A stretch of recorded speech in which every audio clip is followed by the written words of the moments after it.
Sa videong ito ay babahagi ko sa inyo ang aming ginawang pamamasyal na sakto sa tag-init, ang Estrella Waterfalls sa bayan ng Nara, Palawan. Let's watch this.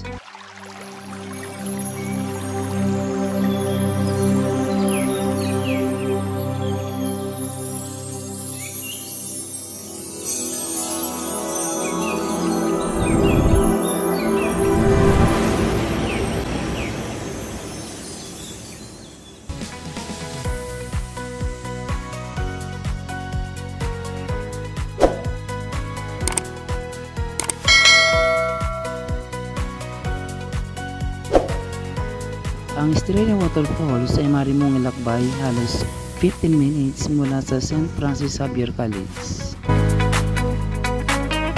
Ang bayan ng Nara ay mayroong pinakamagandang daanan, ang National Highway. Ito ay mayroong 5 lane. Ang aming binabaybay ay ang National Highway of Southern Palawan. Ang mga dumadaan ditong mga sasakyan ay mula sa bayan ng Bataraza, Brooks Point, Nara, Aborlan, at iba pang lugar na nasa southern part ng Palawan. Ang kalsadang ito ay papuntang Estrella Waterfalls na kung saan tayo ay pupunta doon.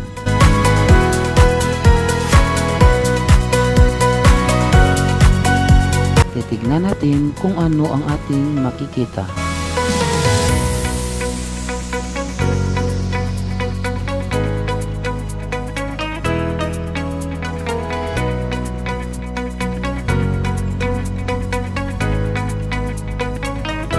Finally, nandito na kami sa Estrella. Kinakailangan muna natin magbayad ng 50 pesos na entrance fee. At syempre, hindi mawala ang picture taking bilang remembrance sa mga lugar na ating pinupuntahan.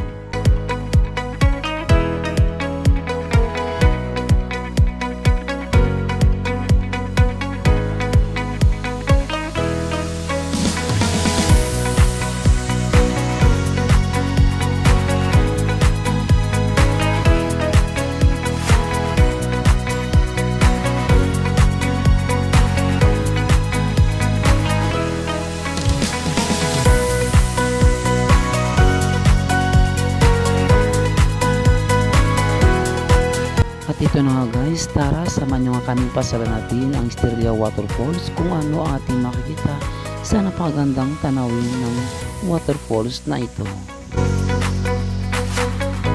Pagpasok mo pa lang ay matatanaw mo na ang mga straight at malalaking puno ng kahoy.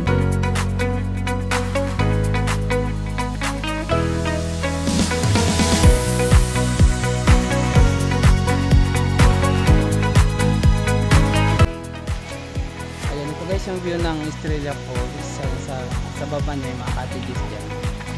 Then yun na yung mga kasama ko.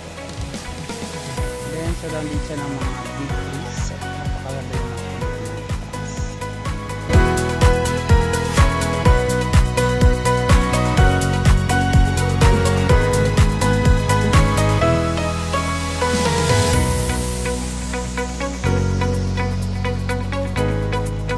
Christine.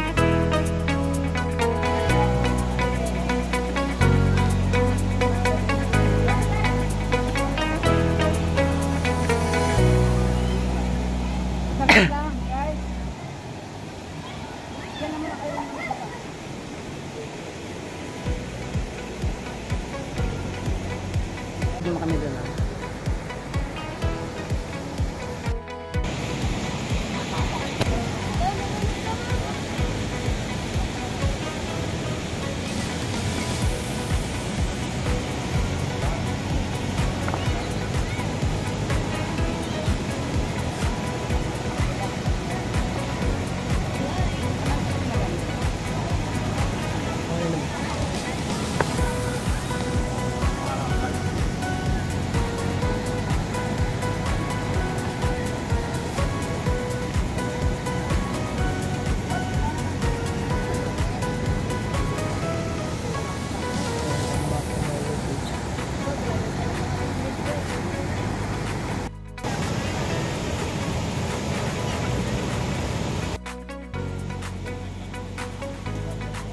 Nandito na tayo ngayon sa Estrella. Actually guys, pumunta kami ng Estrella Falls ay para malaman namin talaga kung totoo talagang malamig ang tubig dito. Ayun, so napatunayan namin na malamig na. Hindi kami naligo kundi nilublog lang namin ang aming mga paa dun sa tubig at talagang napakalamig ng tubig dito.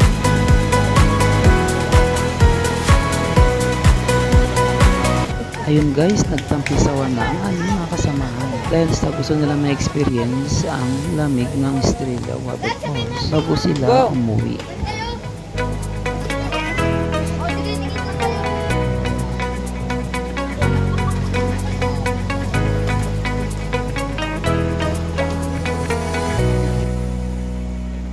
Picture 1, 2, 3.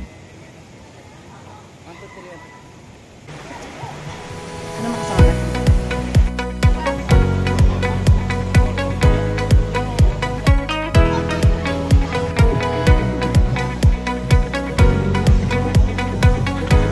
Outro na yan.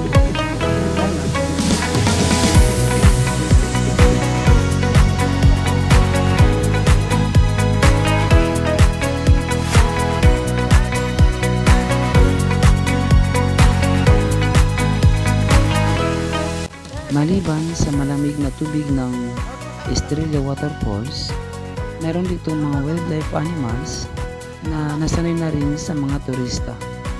Kung kaya't meron kami dito na ispatan na isang unggoy na nasa taas ng puno. Pero madalas ito ay lumalakad-lakad sa mga cottages upang kumuha ng kanilang mga makakain. Tara na. Ayun nga, dahil sa sandaling oras lang kami nagpasyal sa Estrella, kami ay babalik na rin sa Javier upang mag-prepare na rin ng aming mga gamit pauwi. Akyat na, akyat na. Hanggang sa muli, kung napanood mo ang video ito hanggang sa huling bahagi, don't forget to like and subscribe for more videos. Maraming salamat and God bless everyone.